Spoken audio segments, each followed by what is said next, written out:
Quick question, I just saw like the craziest thing. Let's say y'all are fighting somebody and he does this.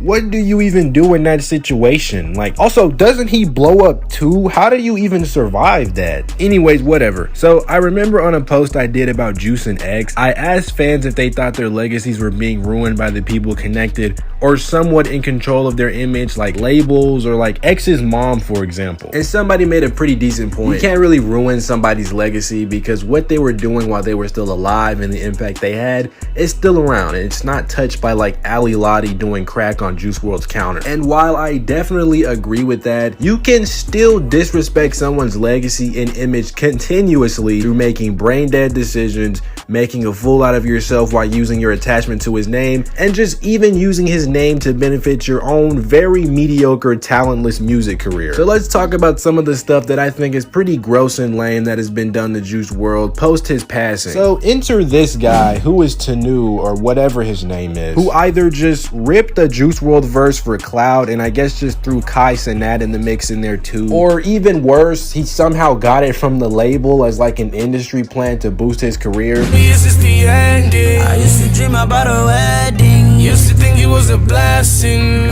And honestly, it's just very distasteful. I'm not one of the guys who think that you can just, once somebody passed, you can just never speak about them ever again under any context. But I know a lot of people are going to defend this by saying, well, he's just doing it to pay homage to Juice. And I want you to realize how like brain dead stupid that sounds. Like, you actually have to walk around with a helmet on, bro. A quick post edit update. So I went to the song on SoundCloud and apparently it's an AI verse, which is still pretty bad because at that point you're still using Juice's likeness to get attention for a pretty mediocre song. Like, Juice would have never agreed to be on this song if he was alive, so there's no reason to put him on there and make money off of this verse. But as I'm saying this, I realize it's not really that far off from what the label themselves are doing with Juice's career. Grade A, which is the current label that Juice is signed to, is probably one of the most openly hated and disrespected labels on the planet. And it's very unfortunate that Juice WRLD passed while still in their roster because they have probably done the worst job at managing someone's career, maybe only comparable to Uzi. They constantly hold back or take off features that they personally don't like, despite Juice WRLD actually having and wanting that person on the song,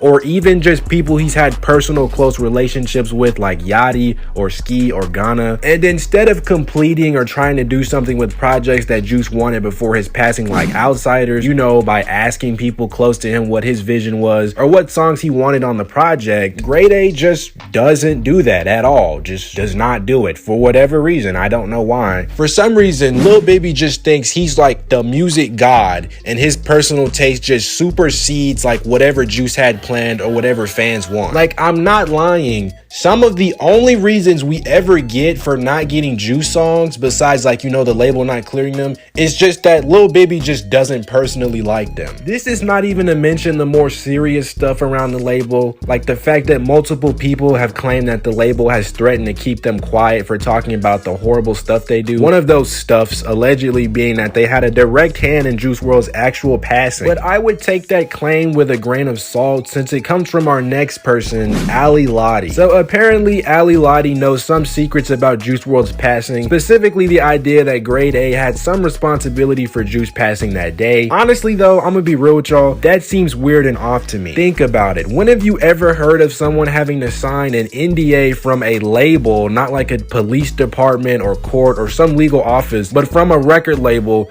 about how they may have not been responsible for somebody passing? I could definitely be wrong, honestly, but I feel like if this is true, it was probably more so that the label encouraged/turned a blind eye to like Juice WRLD's addiction, maybe to keep him more easily controllable. But let's actually talk about just some of the weird stuff Ali Lottie has done and attached Juice WRLD's name to. She's dating an 18-year-old while she's 29, which is pretty weird, not illegal, but doesn't make it not strange, and then gave a bunch of Juice Juice WRLD's stuff like his watches and clothes to him, which also caused a bunch of controversy. And I'm just gonna personally say this. A lot of people are trying to defend this by saying she's just trying to move on. Look, bro, you don't move on by giving away a dead person's stuff and constantly using their name to bring attention to your crazy antics. Like, nobody here can tell me if they just kicked the bucket right now, they would be completely fine with their girl giving away all of their belongings to their new boyfriend. People use the coping excuse for everything, literally everything. If Allie was just crazy, then it wouldn't be a problem. Like, it would still be, because obviously she needs help, but it only really becomes distasteful when she constantly goes on rants talking about Juice WRLD's monster meat while spamming like the N-word or something. I don't want to spend a lot of time talking about Allie's personal issues like her addiction or whatever,